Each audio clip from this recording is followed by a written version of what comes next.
إنما مثل الحياة الدنيا كماء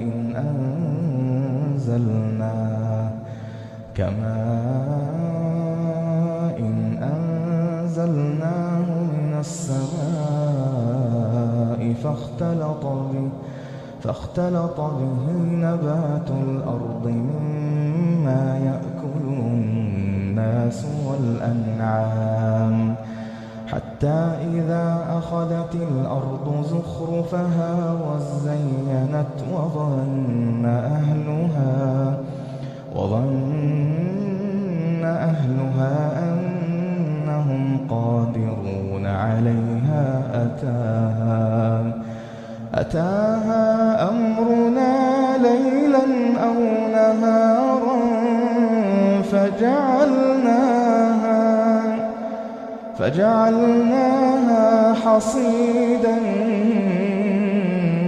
كأن لم تغن بالأمس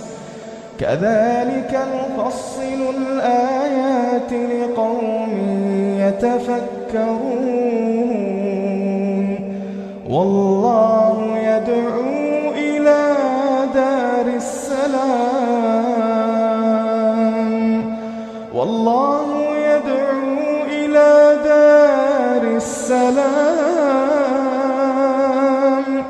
ويهدي من يشاء إلى صراط مستقيم للذين أحسنوا الحسنى وزيادة ولا يرهق وجوههم قتر ولا ذلة أولئك أصحاب الجنة هم فيها خالدون والذين كسبوا السيئات جزاء سيئة بمثلها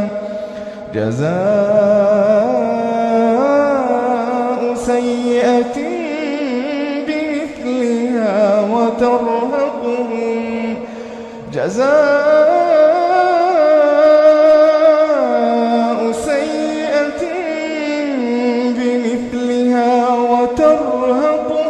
ذلة ما لهم من الله من عاصم كأنما أغشيت وجوههم قطعا من الليل مظلما كأنما أغشيت وجوههم قطعا من الليل مظلما أولئك